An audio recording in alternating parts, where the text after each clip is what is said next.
Kumusta kayo dyan? Suka-suka na ba kayo?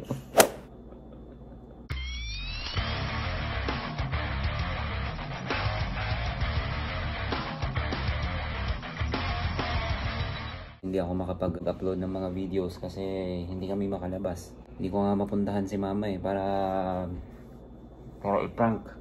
Dito lang kami sa bahay, nakakulong 20 days.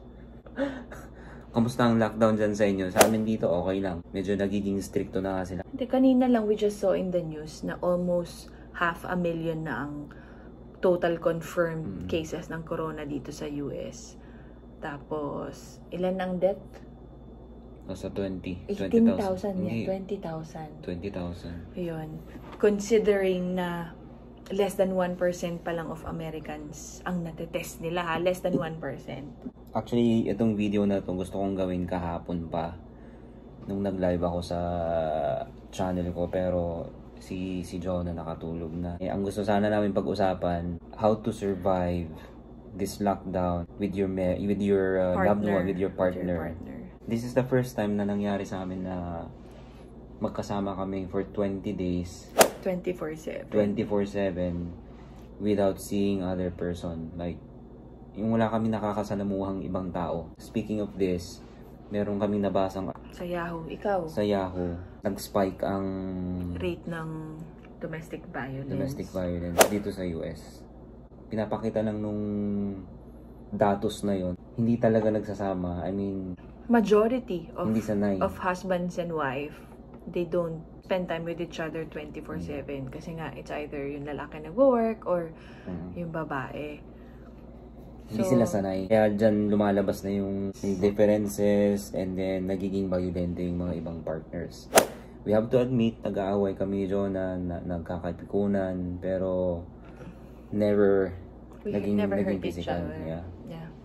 Sa kanya kasi alam niya napipikon ako especially. Ngayon lang nakita yung ginagawa ko 24/7 dito sa bahay. Ako kasi, just to let you know that I'm a stay-home mom for almost since 2017 18, 19, for almost 4 years. Yeah. Yes. Since I gave birth to my first child, hindi na ako nag-work kasi dito sa Amerika walang mag-aalaga. Mahal lang nanny dito sa Amerika. So, edi siya, ngayon na, before that pala, naka-leave kasi siya for 20 days. We were supposed to go back home to the Philippines, but then it was canceled dahil nga sa coronavirus. Dahil kay corona na yan. Coronavirus, thank you Yeah, thank you. Pero okay lang din kasi nalilibang naman kami at nakasama namin yung mga kids. Nakapag-spend time kami with the kids. So ito na nga. So ngayon nga lang ako nakita na busy, pagod, kung ano yung mga daily routine namin ng mga bata. So ako most of the time talaga mainitin ang ulo ko. Kasi nga pagod ako, walang tulog. Alam mo naman kapag mami ka, lack of sleep. Alam mo yon. So lagi ko siyang naiinitan ng ulo. Pero, he make it a point na tinatawanan lang niya ako. Hindi niya ako pinapatulan. Yun din yung maganda sa kanya. I-expand ko lang kung ano yung sinabi niya. Mas in-appreciate ko siya as a wife and as a partner. Nung nagstay na ako dito sa bahay talaga, yung walang labasan. Bahay. Siya lang yung intindihin ko, tsaka yung mga bata. Doon ko nakita yung trabahong ginagawa ng asawa ko. From the moment na gumising yung mga anak ko. Pakain. Kung alagaan mo sila, medyo na-shock ako. Sa totoo lang. Shock ka ba? Na-shock ako na Ang dami. Na ang hirap pala ng ginagawa ng isang stay-home mom. Mind you guys, huwag niyong minamaliit. Yung mga partners mo na nagtatrabaho o yung iniiwan lang yung mga wife na nasa bahay lang kasama yung kids without any nanny. Hindi ho joke. Promise, hindi ho joke. Dumarating ako sa point na napipikon ako sa mga bata. Yung parang minuto ko na lang nag-aayos ng mga gamit nila dito. Minsan natatapakan mo yung mga laruan nila, matutusok na lang yung paa mo. Tsaka kasi ang mga bata, minuto silang may kailangan sa'yo. I already changed their diaper. So, nanonood na sila ng TV. And then after 5 minutes, Mommy, I want this. Mommy. So, nagpupo yung isa. I want to pupo. Sa akin, dalawa pa sila. We have a 3-year-old and we also have a 12-month-old. So, alam niyo naman yung mga needs ng mga ganong kaliliit na bata. And in addition to that, sa kids, ako pa, inaasikaso niya ako. Kasama ako dun sa inaasikaso ni Jonah. Kasi pagkarating ko sa work, kasi night shift ako, di ba? Wala na akong oras para magluto pa dito o mag-alaga ng bata. Diretso ako pagka uwi dito, kain, tulog. Kung meron na akong 2 days or 3 days off, doon ko siya natutulungan. Tinutulungan ko siyang mag-alaga ng mga bata. Pero come to think, yung magnitude ng responsibilidad na hinahandle ng wife ko ngayon is hindi ko ma-explain. Mahirap. Hindi mo siya pwedeng stay home mom lang yan, madali lang yan. Hindi mo pwedeng maniin, di ba? Hindi. So, yun na mahirap dito. Kung dati, natutulog ako ng 8-10 hours. Ngayon, masaya na ako pag nakakatulog ako ng 5 hours. Okay na sa akin yun. Pero, let's go to the main topic. Paano nyo iso-survive yung marriage ninyo o yung pagsasama ninyo ng partner niyo sa bahay during this lockdown? Bigay kong tip sa inyo. You have to remember na ang mga babae, very complex po, especially lagi pagdating sa emotion nila. Very unpredictable ho sila. Lalo na pag meron silang mens. Oo. Yeah. Dati nung mag-boyfriend-girlfriend pa lang kami, hindi mo pa kabisado mga ugali. So every time na nagpi-PMS ako, pag nagagalit siya, pinapatulan niya ako. Oo. Pinapatulan ko. Siyempre, okay yung mood mo tong araw na tapos mabadripping ka kasi ganito. Bigla na lang nagselos. Minsan ng mga girls, nagagalit sila sa mga bagay na walang kwenta. Maraming lalaki dyan, mabilis mag-snap. Mahirap ipaliwanag pero alam niyo yun mga boys. Wala ka namang ginagawang masama, pinag-iinitan ka. Alam mo yun? At this point in our marriage, I came to realize na parang nakabisado ko na siya. Very natural sa mga babae yung pagiging ganyan. Armalite ba? Tapos, marami kasing mga lalaki na hindi nila maintindihan yun. Pag binubungangaan ka ng asawa ninyo, ang ginagawa ng mga lalaki, sinasabayan nila eh. So, merong clash. Doon dumarating yung pisikalan. Yun ang advice ko sa inyo. I-master ninyo yung emotional side ng asawa ninyo or yung partner ninyo. Kung nagawa nyo yun, lahat ng tantrums ng asawa ninyo, that's nothing. Pag nagagalit to, tinatawanan ko na lang siya. Hindi ko na lang pinapansin. Pag nagbubunga nga siya dyan, minsan parang automatic na lang nagsasara yung tenga ko eh. Grabe. Yeah. Pero, ano nang ginagawa mo sa akin nun pag nagagalit ako? Binibigyan mo ako ng juice. Pampalamig ng ulo ko. Juice. Mag-boyfriend-girlfriend pa lang kami ngayon. Pero ngayon, iba, alam mo pag meron siyang PMS. Ang maganda kasi sa akin, ina-admit ko na nagpi-PMS ako. Like, Sandro, mainit ulo ko, wag mo kong asarin kasi nagpi-PMS ako ngayon. So, kahit gaano kainit yung ulo ko, bungangaan ko siya, alam niya na nagpi-PMS ako. Sinasabi ko na sa kanya before. Bibigyan ko yun ng mga example na walang kwentang bagay na kinakagalit niya. Naghuhugas ako ng pinggan. Nag-volunteer ako na maghugas ng pinggan. Meron siyang masisita. Gusto niya maayos yung pagkakaayos ko ng mga pinggan. Hello, wala na akong time sa mga ganun. Basta nahugasan ko yung pinggan, okay na yun. Pero sa kanya ayaw, nagagalit siya. And then isa pa, nung nag-prepare ako ng dinner namin, ayaw niyang ilagay yung ulam sa plastic bowl. Gusto niya sa babasagin. Ano ba yun? Sa mga glass na plato. Yun. Yung mga ganun bagay, diba? Hindi ilagay mo na, i-prepare mo na sa lalagyan, plastic bowl. Gusto niya ilipat ko pa sa babasagin. Yung hindi kasi ako kasi yung tao na I believe in a nice plating kapag sa pagkain. I don't know, siguro kasi nag-work ako saglit sa restaurant. So, I believe na kapag maganda ang presentation ng isang pagkain, gaganahan ka. Siya, let's say, like for example, the other day, nagluto ko ng chop suey. Ang sarap-sarap, ang daming recado, may quail egg pa, ganyan. So, I was expecting na pag nag-prepare siya ng pagkain, ilagay niya sa maayos na bowl. We have a nice bowl there. Ilalagay ba naman niya sa maliit na bowl? Yung, alam mo yung tipong pag sinandok mo yung chop suey, maguhulugan ng mga gulay. Sino maiinis?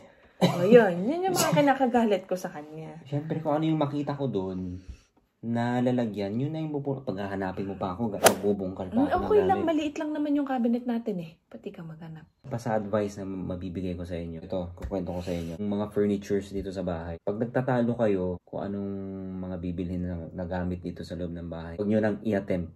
Hindi Huwag mo nang ipilit yung gusto mo. Hindi kayo mananalo. Hindi kayo mananalo sa asawa niyo. Pag sinabi kong no, yes pa rin yun.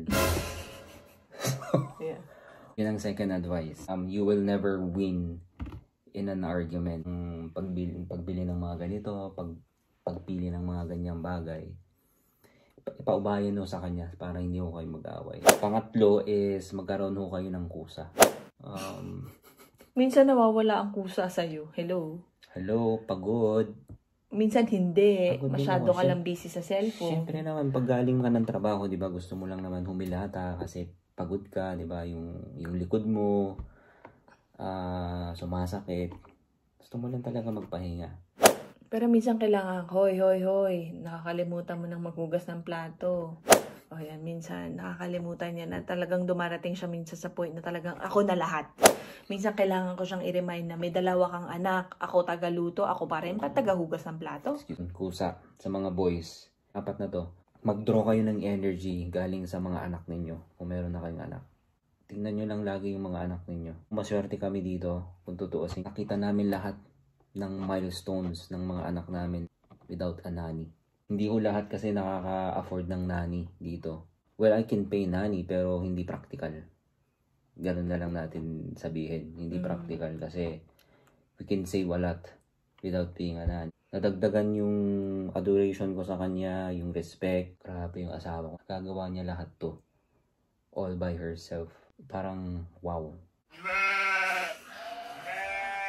Wow. Diba? Idol. Diba? Tapos may time pa ata na sinabihan mo ko noon na, ikaw lagi ka lang nandito sa bahay. Oh. Huwag niyo sasabihin yun. Mortal sin yun. Maganda rin siguro na nangyari tong lockdown, no? Para may ma-realize yung mga husband, especially mga lalaki. Huwag niyo sasabihin yun, boys, na ikaw nga, nandyan lang sa bahay, nag-aalaga lang ng mga bata. Huwag. That's a direct insult sa mga asawa ninyo. Yun lang, wish namin na hindi ko kayo maapektuhan ng... Yung pagsasama nyo. Hindi. Ano ba? Oh, yun. Hindi maapektuhan yung pagsasama. Kasi that's our topic, di ba? Oo, tama naman. Hindi sila maapektuhan ng Virus. Ng virus. Yung gusto ko sabihin. Yung virus. Ingat lang Pray kayo. lang. Actually, prayers talaga. Kasi hindi natin masabi. May mga iba na hindi nila alam kung paano sila nahawa. Sa simpleng, alam mo yun, grocery lang. Tapos biglang, alam mo yun, infected na. Prayers lang talaga. Oo, And konting this dasal too lang. shall pass. Matatapos din to. Though, sad to say na marami talagang namatay. Tsaka kung ano man ho yung pinagdadaanan ninyo sa bahay, sitwasyon ninyo dyan, mga hinagpis ninyo, pinagdadaanan din namin. Pantay-pantay tayo ngayon, yung mga problema ninyo dyan sa bahay ninyo na naka-lockdown, ganun din sa amin dito. Masaya lang kami. Advantage lang siguro pag may bata. No? Basta kilala mo yung mga anak mo. Yun pa. Yun pa, isang advantage. Another advice na pwede kong iiwan sa inyo. Ngayong lockdown, i-prioritize nyo yung pamilya ninyo. Kung pamilyado ka na, unahin nyo yung pamilya ninyo. Pakiusap. Huwag pong barkada yung hanapin ninyo. Hindi ko maganda yun. During this time, kung meron kayong kids, Spend time with them. Make every second count. Kasi bihirang mangyari tong ganito. Like ako, very happy ako kasi for the past 20 days, kasama namin si Sandro. Sobrang saya ko. This is once in a lifetime event. At least, pag natapos itong crisis na ito, pagdating ng panahon, yung mga anak mo may ikukwento sila sa mga susunod na generation na yung tatay ko, yung nanay ko, ganito ginawa namin. Kaya pala we document everything. Lalo yung mga activities na ginagawa namin sa mga bata. We document it. Kasi part of the history itong nangyari. Magiging part po ito ng history. So, imbis na barkada kasama mo, nakikipag-inuman ka pa, mas okay na kasama mo yung mga anak mo. Tsaka yung pamilya mo in general. So sila mama, gusto ko silang puntahan kaso high risk kasi sila hindi pwede talaga pag talagang tapos na to lahat. So, I wish you well all guys. Magkikita ulit tayo. Abangan nyo lang Konting tiyaga lang. Mahirap gumawa ng content dito sa bahay. Maya't maya, iniistorbo ka ng mga anak mo. Unless mag-shoot lang ako dyan sa may damuhan. Kakatulog lang nung 2 bata. Matagal na naming gustong gawin. Marami akong gustong pag-usapan. Kasi ganito lang pwede natin gawin. Magkwentuhan lang talaga. Mag-share ng mga experiences. Pero dahil nga sa mga nangyaring ganito ay ganito na lang muna. Tiis-tiis muna. Let's see the bright side. Yes. Diba? Pray lang guys, pray. Saka thank you for everything, di ba? I love you. Kapalit yan. Ayun. Bye-bye. Bye-bye. Bye-bye. Thank you guys.